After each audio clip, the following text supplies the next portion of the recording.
ఓం నారాయణ ఆదినారాయణ. భగవాన్ శ్రీ వెంకయ్య స్వామి లీలామృతం పారాయణ గ్రంథం. రచన doctor N Sai Srinivas, MA PhD. గాత్రం గంటి రేవతి. సేకరణ మండవ రవికాంత్. ఈనాటి పారాయణంలో 312, 313 లీలలు తెలుసుకుందాం. 312 గురుకులం. రావి గోపాలయ్య జన్మస్థలం పట్టపురాయి గ్రామం, సిద్ధంపేట మండలం, కడప జిల్లా. సాయి ఎల్లారెడ్డి యానాదమ్మ దంపతులకు ఇతను 6వ సంతానం. వీరిది వ్యవసాయ కుటుంబం. గోపాలయ్యకు చిన్న వయసులోనే భక్తి బీజాలు అంకురించాయి. గ్రామంలో రామాలయంలో, శివాలయంలో జరిగే భజనలకు వెళ్ళి పాటలు పాడుతూ ఉండేవాడు. సాధు సంతులంటే గౌరవాభిమానాలు కలిగి ఉండేవాడు. వెంకయ్య స్వామివారి గురించి తెలుసుకొని స్వామివారు రాజపాలెంలో ఉన్నప్పుడు వచ్చి వారిని దర్శించుకున్నాడు. అతను స్వామివారిని చూడగానే వారితో ఏదో తెలియని అనుబంధం ఉన్నట్లుగా అనిపించింది. కొత్తగా చూసినట్లుగా లేదు. స్వామివారు గోపాలయ్యను ఎంతో ప్రేమగా పలకరించారు. స్వామివారి యందు ఎంతో ఆత్మీయ భావం కలిగింది అతనికి. స్వామివారితోనే ఉండిపోవాలి అనుకున్నాడు. తనకి శాశ్వతంగా వారి పాదసేవ చేసుకునే భాగ్యాన్ని కల్పించమని స్వామిని వేడుకున్నాడు. అయ్యా, నువ్వు కంచిలో 15 రోజులు ఉండాలి కదయ్యా, ఆ పైన కుదురుద్ది పోయిరా అన్నారు స్వామి.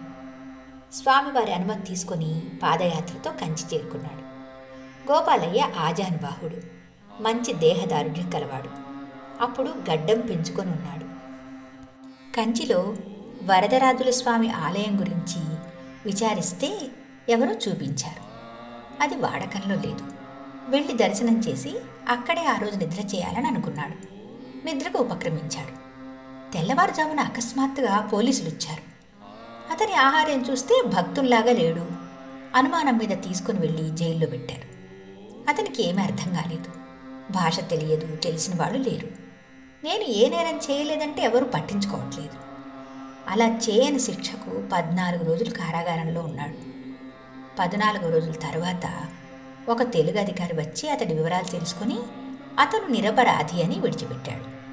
స్వామివారి మాట ప్రకారం కంచిలో 15 రోజులు ఆ విధంగా ఉండవలసి వచ్చింది. అతనికి ఏ జన్మ ప్రారంభ కర్మ ఉందో మరి, దాన్ని అలా అనుభవింపచేసి అప్పుడు తన గురుకులంలో స్థానం కల్పించారు స్వామి. స్వామివారి ఆశ్రమంలో మనం గమనించినట్లయితే పూర్వం రోజుల్లో ఉన్న ఆశ్రమ సంస్కృతి కనిపిస్తుంది మనకి.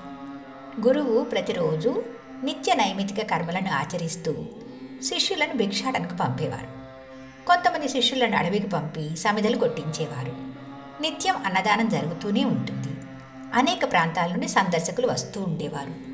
గురుస్థానంలో ఉన్నవారు భారతం, భాగవతం, భగవద్గీత, రామాయణం, ఉపనిషత్తులు మొదలైన పురాణ ఇతిహాసాలు బోధిస్తారు.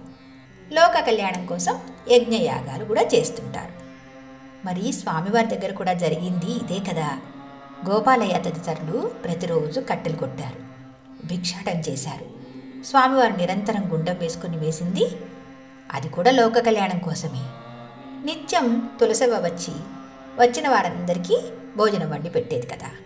స్వామివారు సూక్తుల ద్వారా చెప్పిందంతా పురాణ ఇతిహాసాల సారాంశమే. అనేక మంది స్వామివారి దర్శనం కోసమే వచ్చారు. గొలగమూడి గొడుగు క్రింద ఉన్న ఆ గోపాలుని గురుకులం ప్రత్యేకత ఆనాడెవరూ గ్రహించలేదు. కానీ ఏది ఏమైనా ఆనాడు స్వామివారి సేవకులంతా కూడా అదృష్టవంతులే. ఒకరోజు గొలగముడి గ్రామ ప్రజలు వచ్చి, వర్షాలు లేక కూలీ పనులు దొరకడం లేదు, పశువులకు త్రాగే నీరు, ఆహారం లేక చనిపోతున్నాయి, మేమంతా తినడానికి తిండి లేక పస్తులుంటున్నాము అని తమ బాధ చెప్పుకొని స్వామి దగ్గర ఏడ్చారు. అప్పుడు స్వామివారు నాదం వాయిస్తూ ధ్యానంలోకి వెళ్ళారు. ఆ రోజు ఆహారం ఏమీ తీసుకోలేదు. సాయంత్రం సంధ్యవేళలో కళ్ళు తెరిచి గోపాలయ్యని పిలిచారు. అయ్యా, వాన కురిపించమని అర్జీ వ్రాయ్యా అన్నారు. సరేనని స్వామివారు చెబుతూ ఉంటే వ్రాశాడు. వ్రాసిన తర్వాత అది పైవాళ్లకు పోస్టు చేయమని చెప్పారు. ఇతనికి అర్థం కాలేదు. ఏ దేవునికి పోస్ట్ చేయాలి, ఏ చిరునామాకి పోస్ట్ చేయాలి, ఏదైనా అడిగితే స్వామి ఏమంటారో అని ఆలోచించి తెలివిగా స్వామివారి ధ్యానంలో ఉండగా వారు కూర్చున్న తాటాకు క్రింద పెట్టాడు. ఏం జరుగుతుందో అని చూస్తున్నాడు. ఆ రోజు రాత్రి భారీ వర్షం కురిసింది. అప్పటి నుంచి గొలగముడిలో ఎప్పుడూ ఎలాంటి కరువు పరిస్థితులు రాలేదు. సద్గురువు రూపంలో అవతరించిన మన భగవాన్ శ్రీ వెంకయ్య స్వామి గొలగముడిలో గురుకుల బృందావనం ఏర్పాటు చేశారు. అందులో ప్రవేశం కోసం స్వామివారు పెట్టే పరీక్షలో ఉత్తీర్ణత సాధిస్తే మన జన్మ ధన్యమైనట్లే కదా. తక్షణమే అన్యథా శరణం నాస్తి అనే అప్లికేషన్తో అప్లై చేస్తే వారి అనుగ్రహం అనే అడ్మిషను ఖాయమవుతుంది మనకి. 313 గోవిందుడు అందరివాడు. వెంకయ్య స్వామివారి దగ్గర ఉండే సేవకులు కట్టెలు కొట్టడానికి వెళ్ళినప్పుడు స్వామివారు కూడా వాళ్లతో పాటుగా వెళ్ళేవారు. అనేకసార్లు వారిని ప్రమాదాల నుండి కాపాడారు. రామానాయుడు రమణయ్యలకు బొంతపాలు కంటిలో పడి కళ్ళు కనిపించకుండా పోతే స్వామివారు వచ్చి వాళ్ళని దగ్గరకు తీసుకొని మంత్రించి వాళ్లకు కొత్త చూపు తెప్పించినప్పుడు వారిని అశ్విని దేవతల రూపంలో చూడొచ్చు. అనేక గ్రామాల్లో వర్షాలు లేనప్పుడు, వర్షాలు కురిపించినప్పుడు ఇంద్రుడని చెప్పుకోవచ్చు. పెన్నా నది మీద నడిచే సమయంలో వాసుదేవుడు అందామనుకుంటున్నారా? ఒక్క క్షణం ఆగండి. గోవులను కాచిన ఆ గోపాలుని లీలలు, ఆపదలో ఆడుకుంటూ గొలగముడిలో నివసిస్తున్న ఆ గోవిందుని మహిమలు చూసి భక్తులందరూ కలిసి నిరుపేదల కోసం వచ్చిన ఆ నారాయణమూర్తిని భగవాన్ శ్రీ వెంకయ్య స్వామి అని పిలవడానికి ఫిక్స్ అయ్యారు. అందుకే మనం కూడా స్వామివారిని ఆ పేరుతోనే ఆరాధిద్దాం.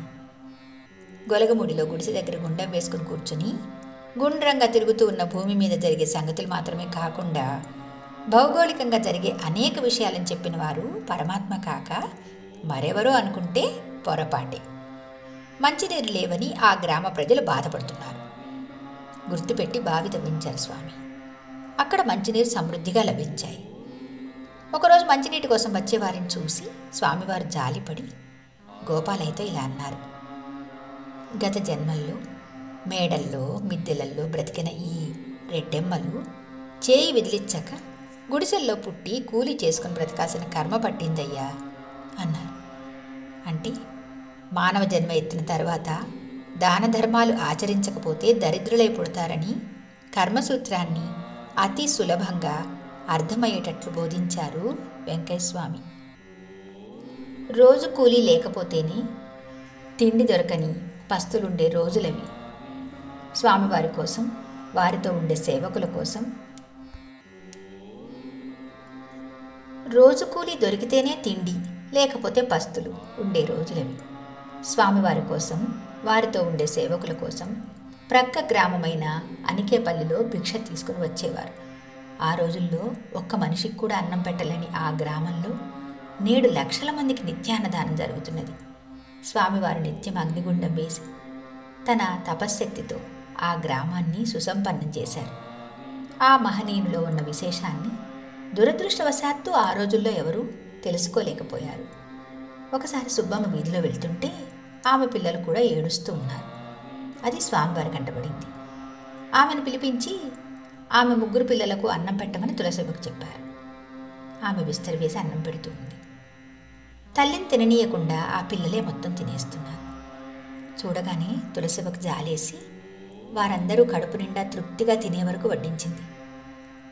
ఆమె తిన్న తర్వాత, అమ్మా, ఇంటి దగ్గర ఇంకా 2 పిల్లలు ఉన్నారు. మేము భోజనం చేసి వారం రోజులైంది.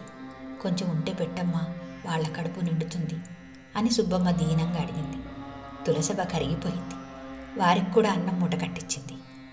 ఆ అన్నం మూట ఇచ్చేటప్పుడు చూసింది ఆమె వంటి మీద ఉన్న వస్త్రం కూడా చిరుగులతో ఉంది. ఆమె పేదరికానికి జాలిపడి 2 చీరలు కూడా ఇచ్చి పంపింది. సుబ్బమ్మ ముఖంలో దీపావళి కనిపించింది. ఆకలితో నకనకలాడుతున్న ఆ సుబ్బమ్మను, పిల్లలను పిలిచి కడుపు నింపారు. స్వామివారి ఆశీర్వాదం తీసుకొని సంతోషంగా వెళ్ళింది ఆమె.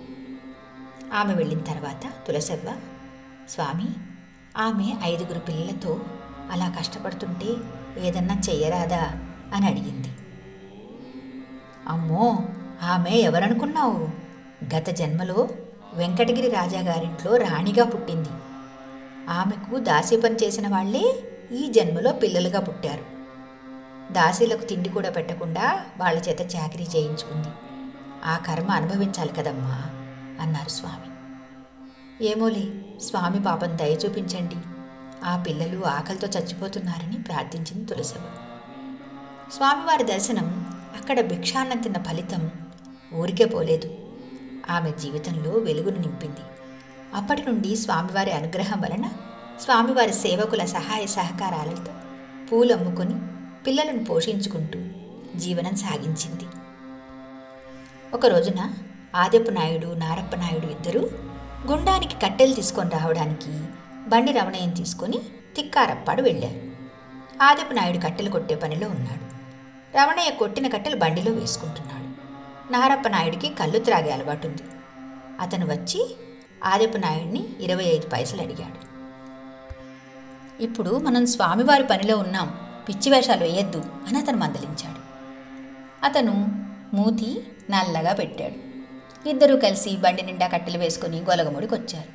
కట్టెలు దించారు. స్వామివారు ఆదెపు నాయుడిని పిలిచి అతనికి 25 పైసలు ఇవ్వమన్నారు. నారప్ప నాయుడు ఆశ్చర్యపోయాడు. ఎక్కడో తిక్కారప్పాడులో తాను కళ్ళు కోసం అడిగితే అది కూడా స్వామివారికి తెలిసింది. అంటే మనం ఎక్కడ ఉన్నా ఏం చేస్తున్నా స్వామివారు చూస్తారు అని అతనికి అర్థమైంది. అప్పటి నుంచి అతనికి ఉన్న ఆ దురలవాటుని మానుకున్నాడు. గుండం దగ్గర కూర్చొని అందరి ఆలనా పాలన చూసే ఆ స్వామివారి చూపులో మనం ఉంటే చాలు, ఉండబోవు ఏ కష్టాలు నష్టాలు. అది తెలియజేసే పాఠాలే మనం రోజు చదువుతున్న ఈ యథార్థ లీలలు. వాటిని శ్రద్ధాశక్తులతో చదువుకోవడం మనవంతైతే రక్షించడమే స్వామివారి వంతు అవుతుంది. స్వామివారి లీలామృత ధారను క్రోలిన వారి జీవితం భక్తిరసభరితం అవుతుంది. ఈ మాట చెప్పడంలో మనకి ఎటువంటి సందేహం అక్కర్లేదు. మిగతా లీలలు తరువాయి భాగంలో చెప్పుకుందాం. భగవాన్ శ్రీ శ్రీ శ్రీ గొలగముడి వెంకయ్య స్వామి మహారాజుకి జై. ఓం నారాయణ ఆదినారాయణ.